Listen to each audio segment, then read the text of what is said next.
What is hypnosis? Before anyone experiences hypnosis and starts using it to make wonderful, beneficial changes in their life, this video is designed to perhaps answer a few questions that you may have and to also dispel a few myths and misconceptions about hypnosis in general. You know, I still meet people that believe that experiencing hypnosis is like being unconscious. I always reply, what would be the point of that? Spending money and time to be unconscious in someone else's company? If I wanted you to be unconscious, we would simply bash you over the head.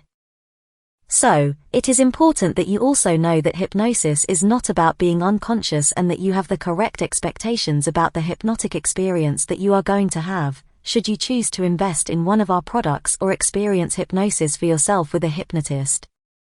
To understand hypnosis, it is important to understand and differentiate between our minds.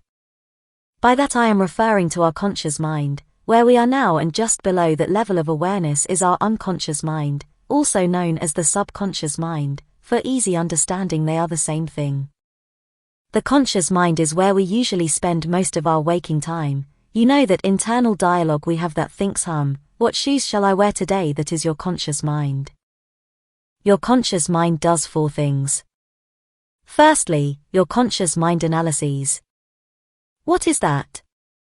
Well, that is the part of us that looks at problems, analyzes them and tries to create solutions to those problems. It is that part of us that makes decisions all day every day. Shall I open the door? Shall I have something to eat? Even though they are automatic behaviors, we make a conscious decision about whether or not to do these things. The second part of our conscious mind is our rationale, the part of us that, especially in Western cultures, always has to know why things happen and why we behave in particular ways. This can cause us so many problems as we give any problems more and more credence and power. More conventional methods of counseling or psychotherapy are often very much concerned with looking at the causes of our problems, and it is my opinion that all this does is teaches us why they happen, as opposed to giving us the skills required to changing unwanted habits and behaviors. The more we think about why we do things, the more we seem to embed the unwanted behavior into our psyches. The third part of our conscious mind is willpower, that teeth-gritted determination that so many of us are proud to demonstrate. How many times have we used our willpower alone to make changes and found that our willpower weakens and that change is temporary or non-existent? The final part of our conscious mind is our short-term memory. By that, I am referring to the things that you need to remember to function on a day-to-day basis, so that when your phone rings you know to answer it rather than staring at it wondering it is, or ensuring that you cross the road without being run over.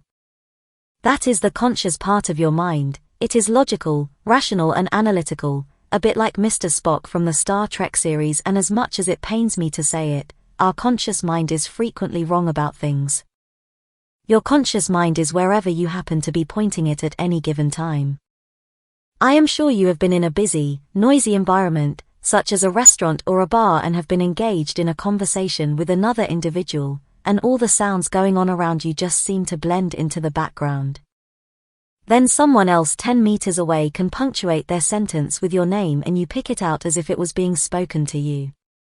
This illustrates that unconsciously, you are aware of many pieces of information every second of your life, sounds, colors, thoughts, etc., yet your conscious mind allows you to focus upon what is relevant to you at that moment. If you take that conscious awareness and point it inside of yourself instead of outside into the world, you begin to become aware of your inner self, your unconscious self, which is the part of you that we work with in hypnosis.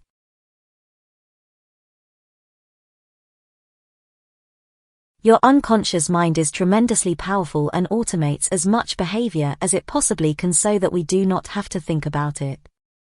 For example, there was a time in your life when you had to be shown how to tie your shoelaces, and you concentrated on doing this.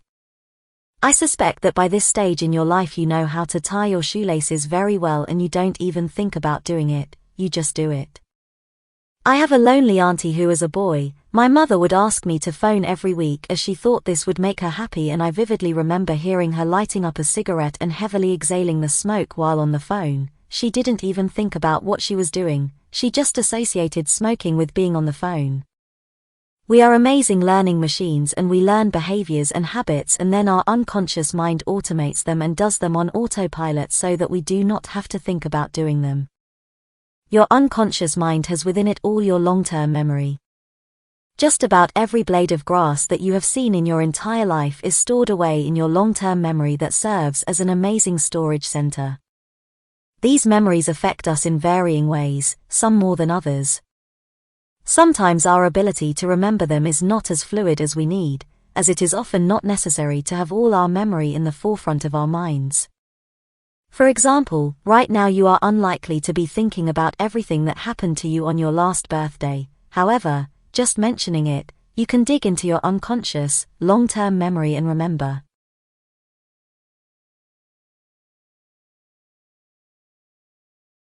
Another example is if you have ever seen a live stand-up comedy show. You watch the comedian and laugh, or not as the case may be, heartily as you listen to lots and lots of jokes. Then when you leave the venue, you can remember none of them or one or two at best. Then, a week later, a friend that you were with can say to you, "Do you remember such and such a joke from last week's comedian?" And you think, "Oh yeah." As you bring that information out from your long-term memory, you know that you know the joke, it was just not at the forefront of your conscious mind, it was tucked away in the deeper unconscious. Your unconscious mind knows more about you than you consciously that you know. Sound confusing? Well, just think, you are currently breathing, your heart is beating, I do hope, you are digesting, your body is regulating its body temperature, it is doing a range of wonderful things without you having to consciously think about it. You are not sat around thinking, "I really must remember to breathe." We are not machines, there is an intelligence within us that knows how to do these things, and it is that intelligence that we tap into with hypnosis. Your unconscious mind is where you get your gut feelings, your instincts and intuition that communicates with you sporadically from time to time. Like when sometimes, someone can be saying all the right words to you, but you get a different feeling about them. Your unconscious mind is a bit like a computer. Throughout your entire lifetime, it has been programmed with all your experiences, relationships, interpretations of the world, influences, and all this has culminated in your computer functioning with that programming. Hypnosis is simply a way of accessing that computer and updating that programming so that it becomes instinctive and intuitive for you to make the changes that please you. Your unconscious mind is the seat of your emotions and where your behaviors exist, and it is the part of you that we work within hypnosis.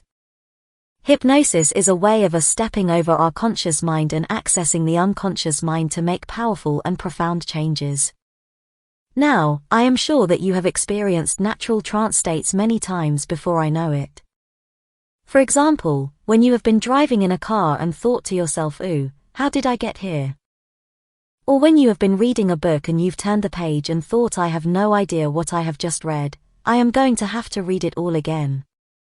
I can remember being at school watching my history teacher teach me, yet my mind was a million miles away wishing I was doing something else.